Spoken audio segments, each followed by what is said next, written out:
જય દ્વારકાધીશ. ભગવાનની વાતોમાં આપનું સ્વાગત છે. બધા ભક્તોને મારા જય શ્રી કૃષ્ણ. આગળનો વિડીયો તમે ના જોયો હોય તો જોઈ લેજો, કેમ કે એ જ વાત અહીંયા આ વિડીયામાં થાય છે. આગળની વાત આપણે થઈ હતી રાણીમાની. રાણીમા છે એ મીરાબાઈનો અવતાર હતા, અને મીરાબાઈ રાણીમાનું સ્વરૂપ લઈને આવ્યા એ કેવી રીતે ખબર પડે? તો મેં જોવો આ બુકમાં વાંચેલું હતું. કૃષ્ણ ઘેલી મીરા મેવાડ મૂકીને વ્રજમાં ગયા હતા, અને ત્યાંથી પછી દ્વારકા પહોંચ્યા હતા. એના ગયા પછી મેવાડમાં કાલચક્રે એવા આટા બદલાવ્યા કે ત્યાંનું રંગ રોશન બધું બદલી ગયું હતું. મહારાણા સાંગાના પુત્ર ઉદય ગાદી ઉપર બેઠા તે પછી તેમને પોતાના કુળદેવી મીરા માટે ચિંતા થવા લાગી.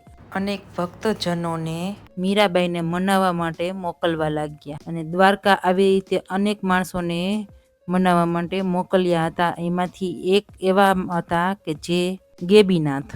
અકળાઈને મીરાએ પુરોહિતોને કહ્યું, ભૂદેવો, હું મારા સ્વામીની આજ્ઞા લઈને આવું, જો એ કહેશે તો હું આવીશ.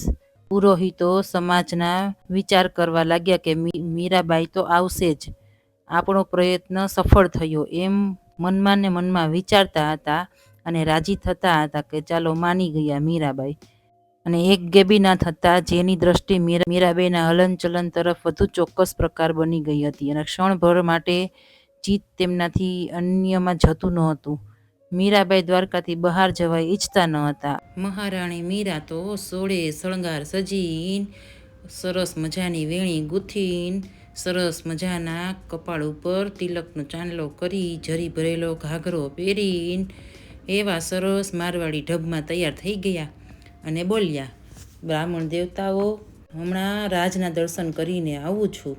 બધા બ્રાહ્મણ દેવતાઓ રાજી થતા થતા બોલ્યા, સારું માતા, જલ્દી પધારજો. પણ એક વ્યક્તિ એવા હતા કે જેને મીરા ઉપર કંઈક આશ્ચર્યજનક દેખાતું હતું. તે છે ગેબીનાથ. અને ગેબીનાથ મીરાબાઈની પાછળ પાછળ મંદિરમાં જવા લાગ્યા, અને મંદિરમાં આજે તો દ્વારકાધીશ પણ વધારે ઉત્સુક હોય એવું જણાતું હતું. પૂજારીઓ અને ગેબીનાથ બંને જોઈ રહ્યા. બધા બ્રાહ્મણ બહાર પ્રતીક્ષા કરે છે મીરાબાઈની, અને મીરાબાઈ તો પ્રતિમામાં સમાવા લાગ્યા. ગેબીનાથથી બોલાઈ ગયું, માતા, બાળક પર આખરે ધ્યાન ન કરી શક્યા? ગરીબ ભક્તના ભાગ્યમાં પ્રેમનો મહાસાગર નહીં હવે? ત્યારે જતા જતા મીરાબાઈ બોલ્યા કે થોડા સમયે જ અવતાર લઈશ. તમારો દેહ ટકાવશો તો રાજના દર્શનનો લાભ મળશે. પણ તમે, ગેબીનાથ બોલ્યા કે તમે ક્યાં અને ક્યારે? તે અધીરાઈથી પૂછી નાખ્યું. અને ત્યારે મીરાબાઈએ કીધું કે રાણીના નામે લુણસૈયા ગામે. બસ આટલું કહેતા શ્રીજીના સ્વરૂપમાં સમભાવ પામી ગયા મીરાબાઈ, અને ત્યારથી તેની આજ્ઞાનું પાલન કરતા શરીરને ટકાવી રાખ્યું. અને મીરાબાઈ જ્યારે રાણીમાના અવતારમાં આવ્યા ત્યાં સુધી ટકાવી રાખ્યું. અને ગેબીનાથ વીરા ભગતને કહે છે કે તારી દીકરી રાણી પૂર્વની મીરા છે, તારી ત્યાં ગોપી અવતાર થયો છે, સાક્ષાત કૃષ્ણ ભગવાન તેની સાથે છે. તો મીરાબાઈ આગલા જન્મમાં કોણ હતા? તો એ હતા આગલા જન્મમાં માધવી, ગોપી.